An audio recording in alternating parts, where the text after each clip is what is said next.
Welcome to my vlog, Healed by Life.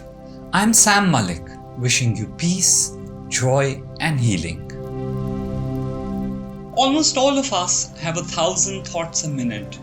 Good thoughts, bad thoughts, pompous thoughts, selfish thoughts, negative thoughts, positive thoughts, even absolutely ridiculous thoughts.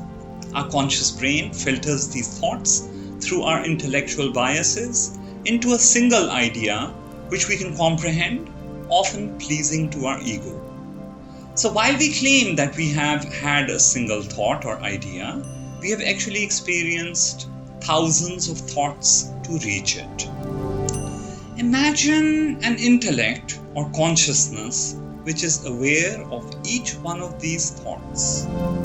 Imagine that this thought reader is extremely kind and honors every thought of yours and responds accordingly. Immediately forgives the bad thoughts, wants to make the good ones happen for you, but then you negate these good thoughts in the next few seconds and immediately honors that decision too. This thought reader is the divine. When we ask the question, why is this happening to me? Often the answer is because you thought about it happening to you. The divine is a gentleman, honorable, patient, indulgent, feeling and making real every thought that you are having. Even the thought that there is no divine.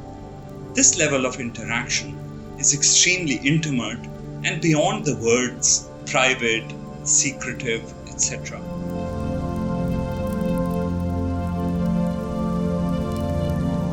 Sometimes, in a bad mood, we have very negative thoughts, and then later on we don't acknowledge that we had these thoughts. But since the divine is beyond space and time, these thoughts start manifesting quickly.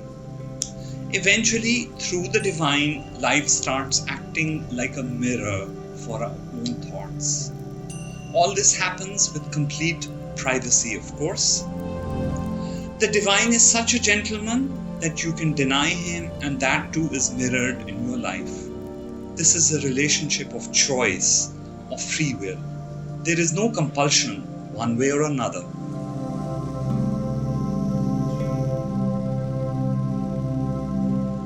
The divine is an experience of extremes. Extreme generosity, extreme forgiveness, extreme indulgence.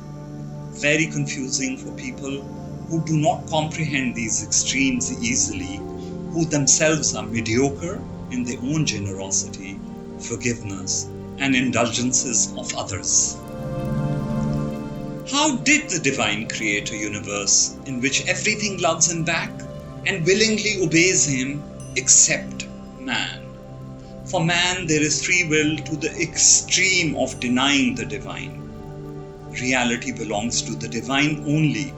So to create this free will, the divine has created illusions that point away from the divine. Some people say this differently. They say that light belongs to the divine, but he has created shadows or darkness just to give us free will.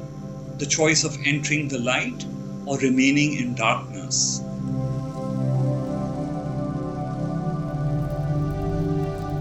Darkness, of course, has no true existence of its own, as it is just a lack of light, though it appears to be its opposite.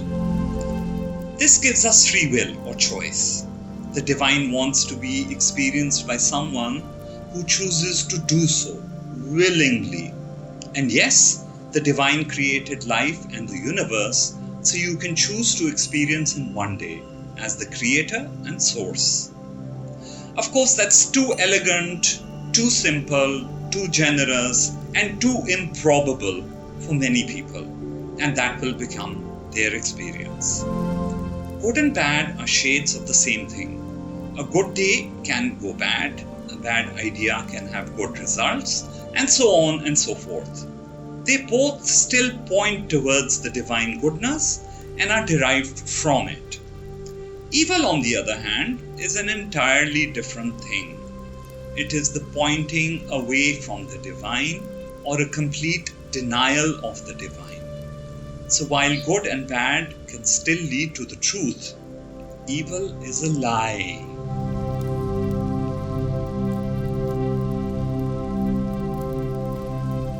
Evil carries the intent to harm. So, for example, an apple can taste good or bad, and both can be true for different people. A poisoned apple is evil, for it was poisoned to kill or harm or make you sick. The poison was disguised or hidden in the apple, and you were tricked by this. Treachery. So evil exists, and without it, we would have no free will.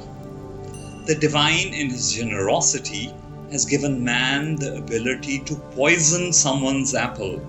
So like I said before, is a poisonous plant evil? Of course not. But the act of taking that poison and hiding it in someone's apple is.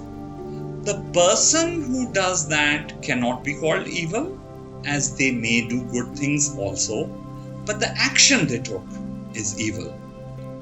When the divine manifests a concept, it permeates the universe in all its aspects and elements.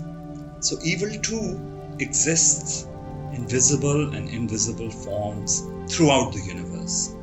When it takes on a life form or becomes a creature, we call it a demon.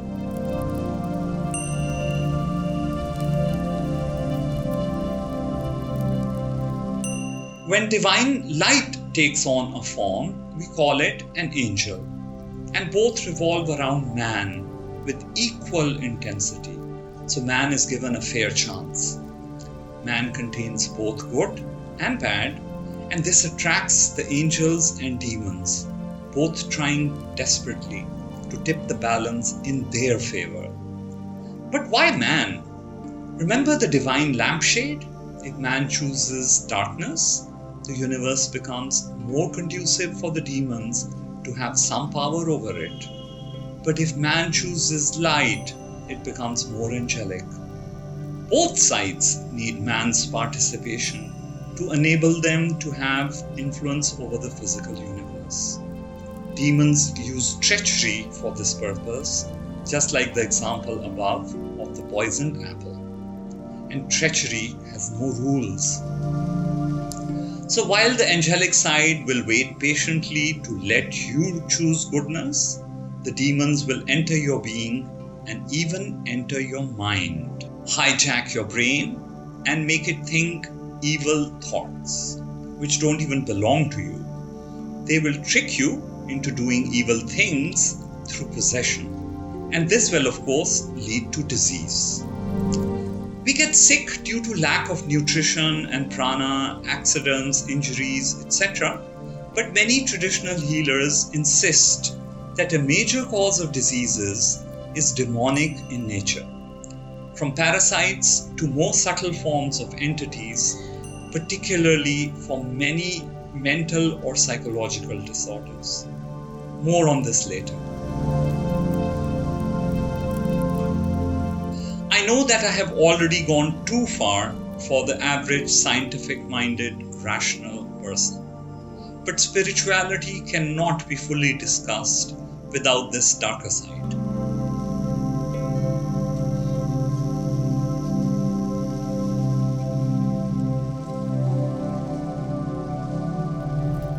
Spiritual knowledge includes an understanding of both the light and the darkness.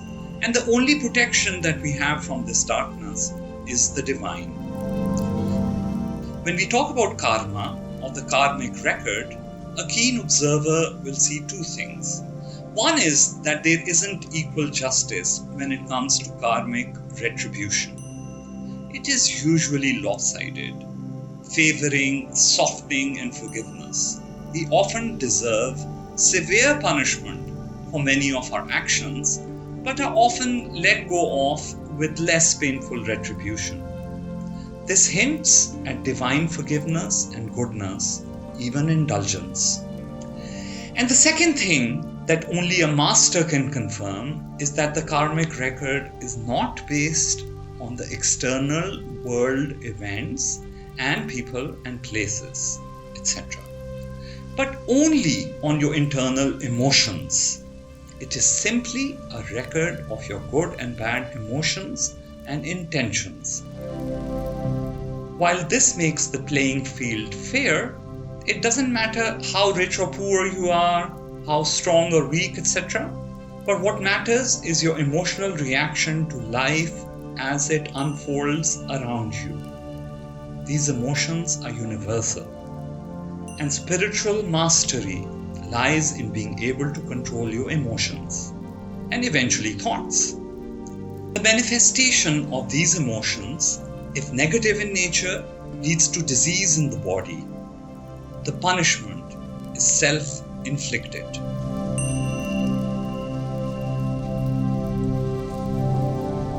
Please watch the videos on this channel and get familiar with my healing philosophy before you contact me for individual appointments via my website healedbylife.com.